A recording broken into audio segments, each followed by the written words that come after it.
సరే ఇప్పుడు అసలు యుద్ధం చైనాని భారతదేశాన్ని టార్గెట్ చేసుకుని వాళ్ళ ఆర్థిక వ్యవస్థ దృష్ట్యా చేస్తున్నట్టు కనిపిస్తుందా? నిజంగానే ఇరాన్ అణ్వస్త్రానికి సంబంధించినటువంటి చర్చలకు రాలేదన్నా? ఇప్పుడు మీరు అన్నది కూడా కొద్దిగా కరెక్టే సుబ్బారావు గారు. ఇప్పుడు అమెరికాకు కాంపిటేటర్ చైనా, రష్యా కాదు. ఒకప్పుడు యుఎస్ఎస్ఆర్ సూపర్ పవర్లని కోల్డ్ వార్ అని పాసే అంటే అది అయిపోయి, ఇప్పుడు కాంపిటేటర్ థ్రెట్ అమెరికాకు చైనా ఉన్నది. చైనాను ఎలా కంట్రోల్ చేయాలనేది అమెరికా పాలసీ. ట్రంప్కు ఇంకా అలా ఉండి ఏదో 150% చేస్తాను, ఇది చేస్తాను, టారిఫ్స్ వెపన్స్ చేస్తాను, చివరికి వీలైతే critical rare earth metals supply cut చేస్తాను అనగానే కాళ్ళ ముందుకు వచ్చేసి నువ్వు అది చేయము ఇది చేయమని 150% పోయి మేము 38%కి వచ్చేసాం.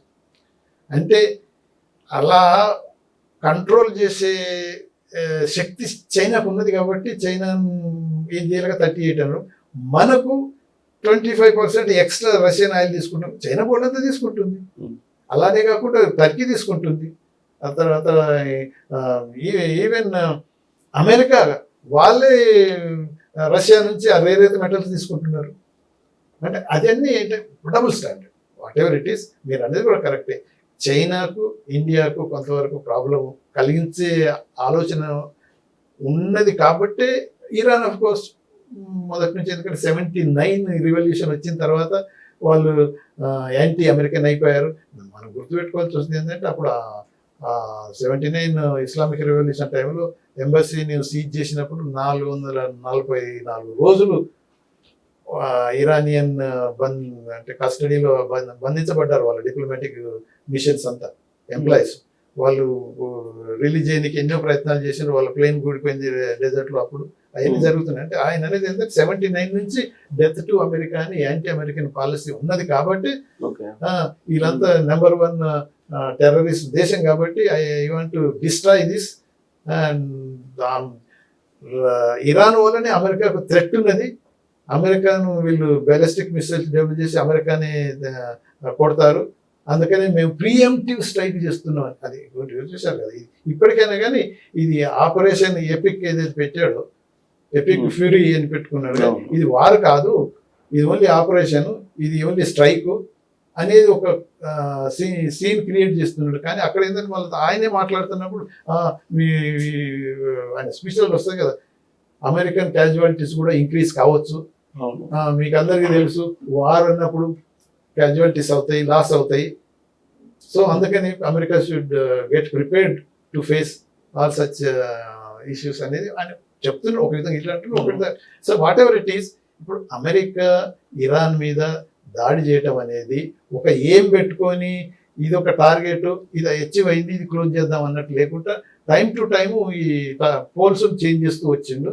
ఇప్పుడు ఏంటంటే లీడర్షిప్ను డికాప్టేట్ చేసిన తర్వాత ఇది ఇరాన్లో ఆటోమేటిక్గా ప్రజలు రివోల్ట్ అయిపోయి రెజిమ్ చేంజ్ తెచ్చుకుంటారు. మనం అక్కడ ఉండి ఏది సోల్జర్స్ ఆన్ ద గ్రౌండ్ అనేది దింపకుండా అవసరం లేదు, అది జరుగుతుంది అనే ఆలోచనలో ఉన్నాడు అప్పుడు. కానీ ఇప్పుడు రియాలిటీ ఏంటంటే రోజు రోజు మారుతున్న కొద్దీ న్యూట్రల్గా ఉన్న ప్రజలు కూడా అంతా ఇరాన్లో యాంటీ అమెరికన్ స్ట్రాంగ్ అయిపోవటం వల్ల ప్రజల సపోర్ట్ లేకుండా నువ్వేం చేయలేవు కదా. సో టోటల్గా సార్ సెకండ్ వరల్డ్ వార్ తర్వాత బ్రిటన్ సంబంధించిన పౌండ్ మోనోపోలీ దెబ్బతింది. ఇప్పుడు డాలర్ మోనోపోలీ దెబ్బతింటానికి అవకాశం ఎంత ఉంది? మన బ్రిక్స్ స్ట్రాంగ్ అవడానికి ఎంత ఛాన్సెస్? అదే ఇప్పుడు ఈ వార్ కనుక ప్రొలాంగ్ అయితే మ్యాక్సిమం లాస్ అనేది ఇరాన్ ఎలా అంటే ఇంతకాలం నుంచి వాళ్ళు ఆ శాంక్షన్స్తో బేర్ చేస్తున్నారు, అయినా కానీ జీవిస్తున్నారు, అయినా కానీ సాధిస్తున్నారు. కానీ అదే చెప్తున్నాం కదా, నువ్వు ఒక్కొక్క మిసైల్ వాడటం వల్ల అమెరికన్ వల్ల మిలియన్ పోతే ఇక్కడ $1,000 to $3,000 కూడా పట్టదు. అంటే ఫ్రాక్షన్ ఆఫ్ ఖర్చులతోటి వీళ్ళు వాళ్ళని ఎదిరించగలుగుతున్నారు, నిలబడగలుగుతున్నారు. అదే 1 బిలియన్ వర్త్ ఆఫ్ అది మన రాడార్ సిస్టాన్ని వీళ్ళు కూల్చేసిందంటే వాళ్ళది ఎంత మిసైల్ ఖర్చు 5-10 వేలు కాదు. అంటే అలాంటి మ్యాక్సిమం లాస్ వచ్చినప్పుడు ఒకవేళ అదే ట్రంప్ అన్నది అంటే సోల్జర్స్ దింపుతాను ఎంతో మంది చచ్చిపోతారు. సో అది జరగకపోవచ్చు. అంటే ఇదంతా ప్రెషర్ టాక్టిక్స్. దానివల్ల కొంతవరకు సరెండర్ అయిపోతారు అనేది ఆలోచిస్తున్నారు. కానీ ఒకవేళ కాకుండా మొండిపట్టు పట్టుకొని అలానే కంటిన్యూ చేస్తూ అమెరికన్ సోల్జర్స్ భూమి మీద ఇరాన్ భూమిలోకి దింపేసి కనుక వారు ప్రొలాంగ్ చేస్తే చాలా వరకు నష్టం జరుగుతుంది అమెరికా, వీక్ అయిపోతుంది. ఇంత గందరగోళం జరుగుతుంది కదా, ప్రతి వాళ్ళు వరల్డ్ లో ఉండేటువంటి ప్రతి వాళ్ళు దీని గురించే మాట్లాడుకుంటున్నారు. అవును. బట్ భారతదేశం ఇప్పుడు ఉన్నటువంటి పరిస్థితుల్లో కామ్గా ఉండడానికి కారణం ఏంటి? అది మీరు అన్నది కరెక్ట్. ఇప్పుడు ఏంటంటే ఇప్పుడు మనకు ఇజ్రాయెల్ మంచి రిలేషన్సే ఉన్నాయి. మొన్ననే ప్రైమ్ మినిస్టర్ వెళ్ళి ఆయన రిటర్న్ వచ్చిన 2వ రోజు ఇది అటాక్లు జరిగినాయి. తర్వాత మనకు ఇరాన్ తో కూడా ఎప్పటి నుంచో ఉన్న సత్సంబంధాలు. ఇరాన్ ఆయిల్ మనం ఎంత చీప్ గా మనం తీసుకునే వాళ్ళం అంటే ఆ రిస్ట్రిక్షన్స్ కనుక లేకపోతే మనకు ఆయిల్ బిల్లు ఇంత ఉండదు, ఇంకా తగ్గిపోతుంది. ఇప్పుడు రష్యన్ ఆయిల్ తక్కువ ధరకు దొరికింది కాబట్టి మనం తీసుకుంటున్నాం. సో వాడు ట్రంప్ ఏది ఇండియా పర్చేజ్ చేయడం బట్టి, చైనా పర్చేజ్ చేయబట్టి రష్యా వార్ చేయగలుగుతుంది, అందుకని they are financing the war అన్నట్టు రష్యన్ వార్ అని మనకు ఎక్స్ట్రా తారీఫులు చేయడం చేసింది. కాబట్టి అంటే మనం ఈ వార్ టైంలో మన ఎనర్జీ రిక్వైర్మెంట్స్ ఇంపార్టెంట్. మన సిటిజన్స్ 1 కోటి మంది, 95 లక్షల ఎస్టిమేషన్ ఉంది, 1 కోటి మంది దాకా గల్ఫ్ కంట్రీలో పనిచేస్తున్నప్పుడు వాళ్ళ సేఫ్టీ సెక్యూరిటీ అనేది చాలా ఇంపార్టెంట్ మనకు. అంటే బోత్ వేస్. ఇప్పుడు మరి గల్ఫ్ కంట్రీస్ ఉన్నాయి, ఇరాన్ కాకుండా వేరే కంట్రీస్లో ఉన్న, ఇరాన్లో ఒక 40,000 మంది ఎస్టిమేషన్ ఉన్నది, కానీ ఇక్కడ మాత్రం మిగతా 95 లక్షలలో 60,000 మంది ఇక్కడ ఉన్నారు. ఆఫ్ కోర్స్ ఇజ్రాయెల్లో కూడా ఒక 70,000 80,000 దాకా ఉన్నట్టు. ఓవరాల్ గా 1 కోటి మంది ఉండి ఉంటారు. 1 కోటి మంది మొత్తం మీద యుద్ధ భూములు ప్రత్యేకంగానే పరోక్షంగానే ప్రభావం మన వాళ్ళ మీద ఉన్నది. సో ఇప్పుడు ఏమైతుందంటే ఇరాన్ మనం సపోర్ట్ చేయలేము ఓపెన్ గా. తర్వాత ఇప్పుడు ఇజ్రాయెల్ కూడా ఓపెన్ గా సపోర్ట్ చేయలేదు. కాకపోతే ఏంటంటే ఇజ్రాయెల్ ప్రైమ్ మినిస్టర్ క్లెయిమ్ చేసుకుంటారు, మోదీ వచ్చి నాకు అంటే సపోర్ట్ ఇచ్చిపోయిండు అని. ఆయన క్లెయిమ్ చేయడం కదా సార్, సోనియా గాంధీ గారు క్లెయిమ్ చేస్తున్నారు, అసదుద్దీన్ ఓవైసీ కూడా క్లెయిమ్ చేస్తున్నారు. అంటే ఇప్పుడు వీళ్ళు చేయటం అనేది ఆ బేసిస్ పట్టుకునే కదా. ఇప్పుడు ఉట్టిగానే అనలేరు కదా, ఉట్టిగానే అంటే కొట్టేస్తారు కదా. అన్నతనే ఒక క్లెయిమ్ ఉంది, I thank Indian prime minister Modi for his support అంటే అయిపోయా. అది అస్త్రం కదా అపోజిషన్. దాన్ని కాదు అనేది మన మోదీ గారు అంతే కదా, అది మౌన ముని లెక్క ఏం మాట్లాడకుండా. కాకపోతే మోదీ చేసిన కొద్దిగా అంటే ఏమనిపిస్తుంది అంటే పర్సెప్షన్, యుఏఈ ప్రెసిడెంట్తో మాట్లాడిండు, తర్వాత బహ్రెయిన్ వాళ్ళతో మాట్లాడిండు. అంటే మన సిటిజన్స్ అక్కడ అంతే చాలా మంది ఉన్నారు కాబట్టి ఈ థ్యాంక్ దట్ అథారిటీస్ ఫర్ అంటే ఇండియన్ సిటిజన్స్ కు రక్షణ కల్పిస్తున్నారు కాబట్టి వీఆర్ వెరీ థ్యాంక్ఫుల్ అది అని చెప్పిండు. కానీ అలానే ఇరాన్ కూడా లీడర్షిప్, సుప్రీం లీడర్ చనిపోయినప్పుడు కూడా మనం ఏ మెసేజ్ పంపలేదు. ఈవెన్ పాకిస్తాన్ కూడా పంపలేదు, ఎందుకంటే పాకిస్తాన్కు సౌదీకి వాళ్ళకి అగ్రిమెంట్స్ ఉన్నాయి, యూఏకి వాళ్ళకి ఉన్నాయి కదా. సో అంటే వేరు దేశాల్లో కూడా ఎక్సెప్ట్ ఓపెన్ గా చెప్పింది ఒక 4-5 కంట్రీస్ తప్ప మిగతా వాళ్ళు ఎవరు చెప్పట్లేదు. కానీ లోపల మాత్రం అమెరికాను సపోర్ట్ చేసే ఆలోచనలు కూడా లేరు. కొన్నిసార్లు ఏమవుతుందంటే మౌనం అర్ధాంగీకారం అనేది అంటాము. సో ఇటువంటి క్రిటికల్స్ టైంలో ఇప్పుడు మనకి ఇద్దరు కావాలి. అలాంటప్పుడు మనం ఎటువైపు ఒకటి ఓకే అన్నా లేకపోతే సపోర్ట్ చేసినట్టున్నా కానీ ఇంకొకరు అలా అవుతారు.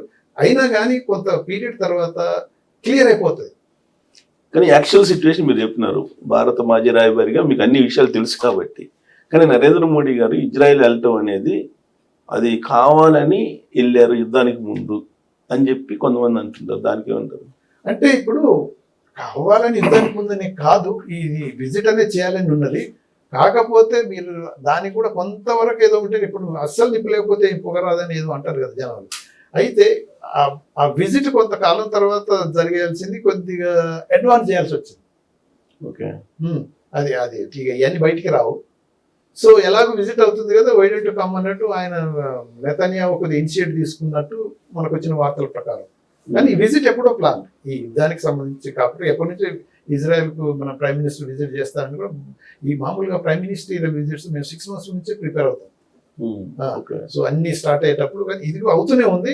కాకపోతే ఇంకొక 1 month తర్వాత ఏదో జరగవలసిన, అంటే ఇప్పుడు ఫిబ్రవరి ఎండ్కి వచ్చింది కదా, మార్చిలో జరగాల్సిన విజిట్ ఒక అడ్వాన్స్ చేయాల్సి వచ్చింది. అడ్వాన్స్ చేయాల్సి వచ్చింది మనం చేసాం సార్, వాళ్ళ రిక్వెస్ట్. అది వ్యూహాత్మక వాళ్ళు చేసింది క్వైట్ పాసిబుల్ కూడా, ఎందుకంటే వాళ్ళు ఎప్పటి నుంచి వాళ్ళు కూడా ప్లాన్ చేసుకుంటున్నారు కదా. సో ఇటువంటి పరిస్థితులు కనుక ఎదురైపోతే ఇది అసలు విజిటే లేకపోతే బాగుండదు. ప్రైమ్ మినిస్టర్ ఆఫ్ ఇండియా కూడా వచ్చి మాకు సపోర్ట్ ఇచ్చిపోయిందని వాళ్ళు క్లెయిమ్ చేసుకొని కూడా అవకాశం దొరికి చేసుకున్నారు. దీని వెనుక ట్రంప్ ఉంటాడా? ట్రంప్ ఉన్నాడు అని మనం చెప్పడానికి కొద్దిగా కష్టమే, కానీ నెతన్యాహు ప్లాన్లు అయితే అది ఉంది. ఎందుకంటే ఇప్పుడు మోదీకి ట్రంప్ కు ఉన్నంత ఒకప్పుడు ఏది అప్పుడు అబ్గీ బార్ ట్రంప్ కి సర్కార్ అని పోయి అక్కడ ఆయన చేయకూడని పని చేసిండు, అది తప్పు. ఎప్పటి నుంచి అయినా మనం, ఎందుకంటే అక్కడ అదే మీటింగ్ లో ఏదైతే సెనేటర్స్ రిపబ్లికన్స్ ఉన్నారు, సెనేటర్స్ డెమోక్రటిక్ పార్టీ నుంచి అన్ని అటువంటి ప్లేసులలో పోయి మన ప్రైమ్ మినిస్టర్ ఎలక్షన్ క్యాంపెయినింగ్ చేయకూడదు, ఓడిపోయాడు ట్రంప్ అప్పుడు. తర్వాత డెమోక్రాటిక్ ప్రెసిడెంట్ బైడెన్ వచ్చేసారు. సో కొన్నిసార్లు కొన్ని మిస్టేక్స్ జరుగుతుంటాయి. బట్ ఈసారి ఎందుకంటే అదర్ హోస్ట్ కంట్రీ రిక్వెస్ట్ చేసి okay why don't you come, dates మనం ఫిక్స్ చేసుకున్నప్పుడు చాలా డిస్కషన్స్ అవుతాయి. మన కన్వీనియన్స్ వాళ్ళ కన్వీనియన్స్ ఉంటుంది. ఒక్కోసారి మీరు అన్నట్టు అడ్వాన్స్ చేయవలసిన పరిస్థితి మనకు రాలేదు, కానీ వాళ్ళకి వచ్చింది. వాళ్ళకి ఏం ఆలోచనలు ఉండబట్టే వచ్చి ఉంటుంది. ఆయన క్లెయిమ్ కూడా చేసుకున్నాడు. కానీ చేసుకున్న తర్వాత ఇప్పుడు ఆయనతో మాట్లాడిన యుద్ధం టైంలో ఈ యుఏఈ వాళ్ళతో బైరెన్తో మిగతా వాళ్ళతో మాట్లాడి ఇరాన్ వాళ్ళతో కనీసం మనం ఎక్స్టర్నల్ అఫైర్స్ మినిస్టర్ ఎంతో అనవచ్చు, సుప్రీం లీడర్ ఎవరు లేరు కాబట్టి ప్రైమ్ మినిస్టర్ లెవెల్ ఎవరితో మాట్లాడాలి అనేది ఒకటి క్వశ్చన్ రావచ్చు. కానీ ప్రైమ్ మినిస్టర్ లేకపోతే మనం ఇమీడియట్ గా ఫారెన్ మినిస్టర్ ఉన్నాడు, వాళ్ళ ఫారెన్ మినిస్టర్ ఉన్నాడు,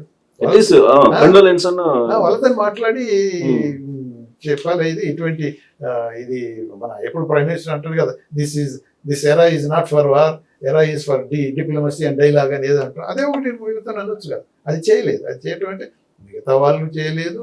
కాకపోతే మనం ఏం చేసామనంటే ఈ హ్యూమన్ రైట్స్ వైలేషన్స్ అవుతున్నది, ఈ రిజిమ్ ఇన్నోసెంట్స్ చంపుతున్నారు అని మన యుఎన్ కౌన్సిల్ మాట్లాడుతున్నప్పుడు మనం సపోర్ట్ ఇచ్చాం ఇరాన్. అది జరిగింది.